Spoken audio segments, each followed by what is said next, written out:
Ei pessoal, tudo bem? Para quem não me conhece, eu sou a professora Brilliant, sou professora de Física aqui em Belo Horizonte.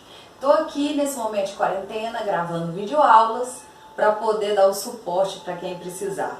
Se você está curtindo, já dá aquele like, compartilha, se inscreva no canal para dar uma moral para a prof, fechado? Hoje a aula de número 10, nós estamos vendo circuitos elétricos. A aula de hoje vai trabalhar o que são os capacitores elétricos. Você pode até nunca ter ouvido falar, mas já se deparou com um. Sabe quando a gente aciona um flash de uma câmera fotográfica? A carga utilizada para ligar aquele flash é a carga de um capacitor. Outro exemplo que a gente utiliza de capacitores são aquelas lâmpadas, aquelas luzes que ficam nas escadarias de prédio ou em garagens. Quando existe falta da rede elétrica da sua companhia elétrica, essas luzes são acionadas. Ou seja, para você não ficar na escuridão, no breu, aí essas luzes são acionadas. De onde vem a energia elétrica, sendo que não é da rede de tensão, porque a companhia deu bizil, não está funcionando. Vem de uma carga que está armazenada num dispositivo que a gente chama de capacitores. Então, os capacitores são dispositivos auxiliares, aquele ali que só vai se manifestar em extrema necessidade. Na ausência da diferença de potencial, ele vai lá e usa a carga dele para continuar alimentando o seu circuito elétrico. O problema é que a carga dele é limitada, então ele não tem carga sempre.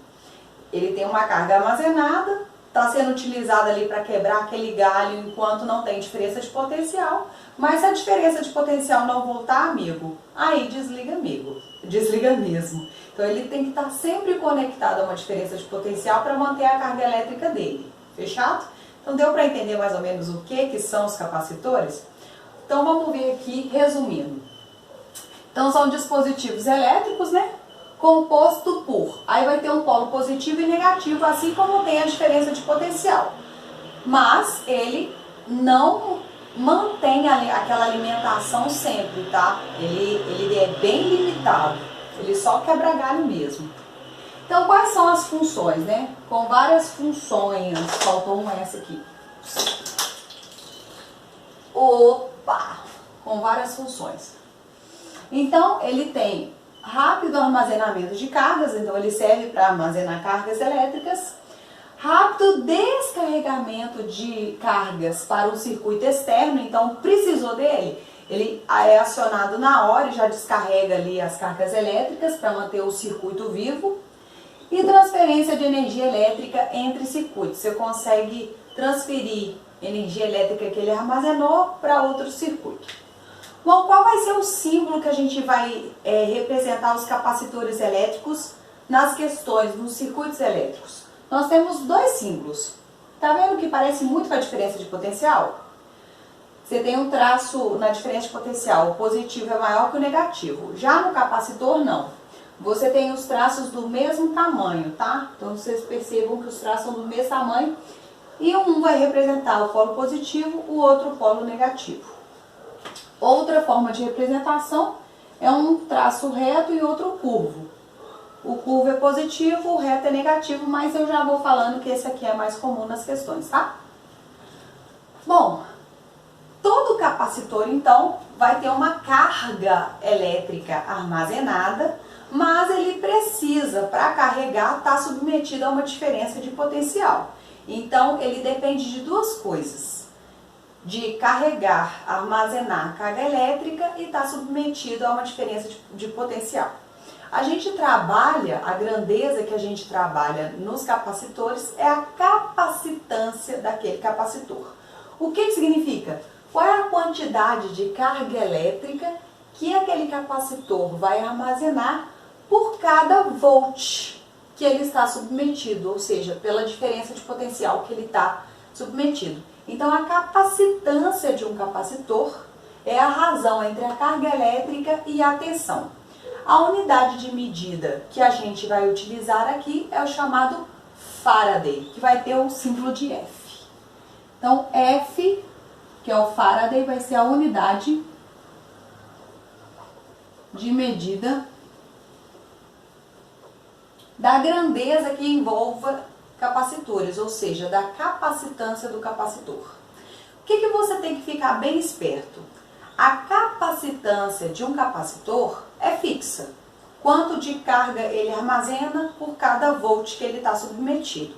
Então, se você aumentar a diferença de potencial que aquele capacitor está submetido, por exemplo, de 110 volts para 220, o que você faz? Você dobra a capacidade de armazenamento de carga nele.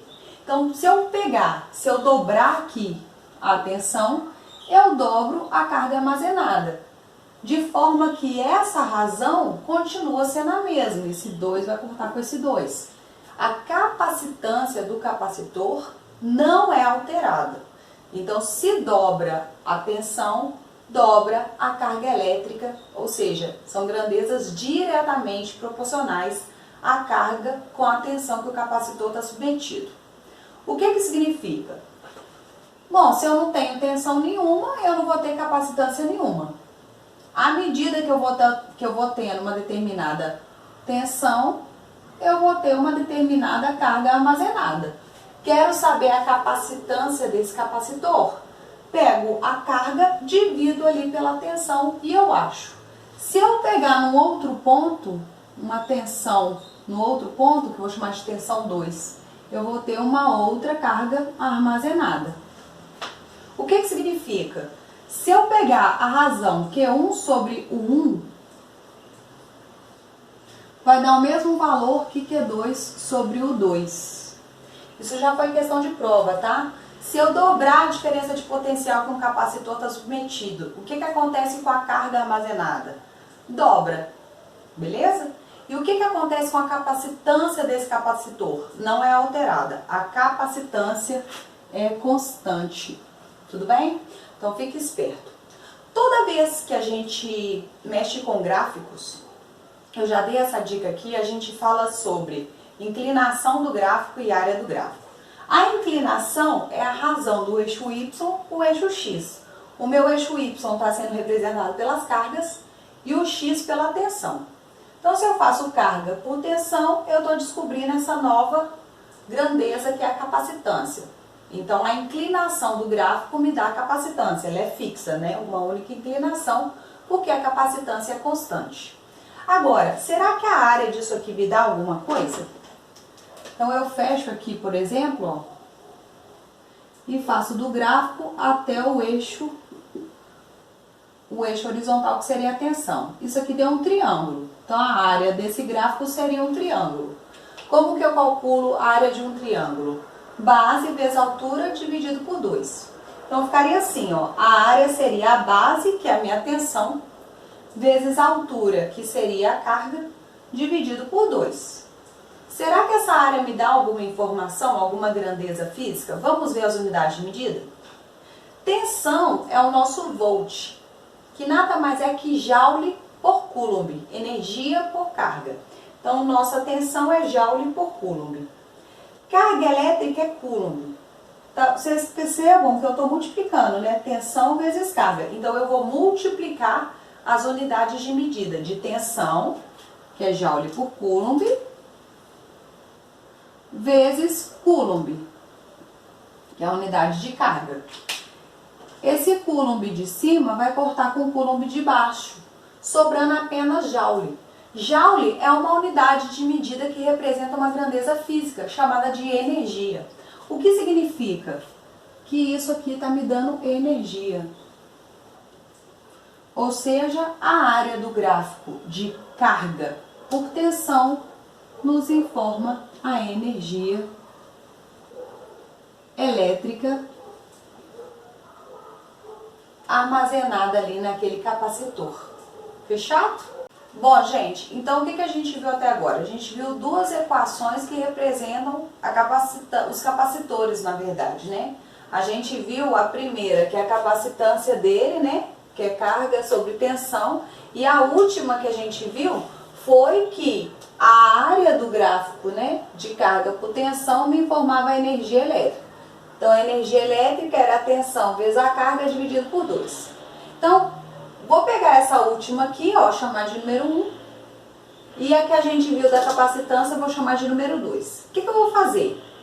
eu vou tentar relacionar essas duas equações. Então, eu vou pegar, substituir a 2 em 1 para ver o que acontece. Só que como que eu vou substituir? Eu quero que as equações contenham sempre capacitância, porque eu estou estudando capacitores elétricos. Então, essa aqui tem capacitância, beleza, mas a de energia não tem capacitância. Eu quero ver a capacitância aqui envolvida. Então, o que eu vou fazer? Eu vou pegar aqui no lugar de carga elétrica, vou isolar nessa equação. Então, a tensão que está dividindo vem para cá o quê? Multiplicando. Então, eu vou descobrir que carga elétrica é a capacitância vezes a tensão. Então, isolei isso aqui na equação 2. Vou pegar a equação 2 e substituir na equação 1.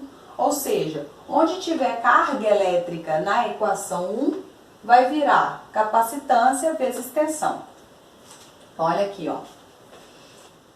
Energia era tensão vezes carga. No lugar de carga, eu coloquei C vezes U, porque carga era C vezes U, ou seja, capacitância vezes tensão. O resto eu mantenho, ó. Tensão vezes carga dividido por 2. Então, o que vai ficar? U vezes U ao quadrado. Então, temos que energia vai ser igual CU ao quadrado sobre 2. CU ao quadrado sobre 2. Vou falar que aqui CU dá, né, na nossa língua não, porque fica feio. Mas, enfim, é CU ao quadrado sobre 2. Meio de CU. Ô, gente, onde C vai ser a capacitância e U a diferença de potencial que aquele capacitor está submetido, tudo bem? E assim você vai descobrir quanto que é a energia elétrica nele armazenada. Então, vamos ver o exemplo aqui para a gente aplicar o que a gente viu até agora. Um capacitor de 30 microfarad, esse micro aqui eu acredito que você já saiba, né? Representa 10 a menos 6. Então, para vocês terem uma ideia de que as cargas são bem pequenas, né? Então, eu tenho 30 vezes 10 a menos 6 coulombs de carga por volt. Então, lembrando que Faraday é coulomb por volt, tá? Então, eu tenho 30 microfarad. Então, vamos ver como que eu gosto de escrever. Eu já vou anotando os dados, ó. Então, ele me deu a capacitância, que Faraday é a capacitância do capacitor. Então, C é igual a 30 microfarad. Será conectado a uma bateria de 20 volts. 20 volts é o quê? É a diferença de potencial. Então, U é igual a 20 volts.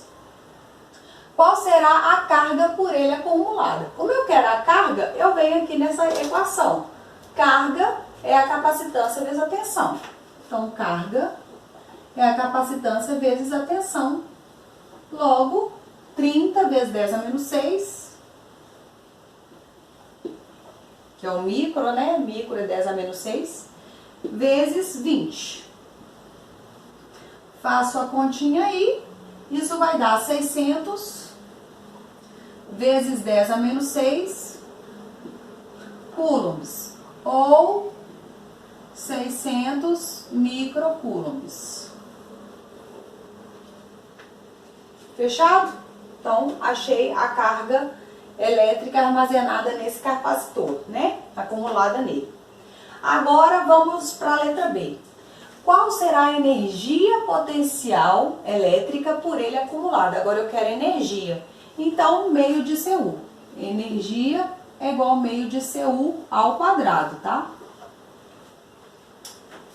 Então, vamos lá. A capacitância, nós já sabemos, 30 microfarads.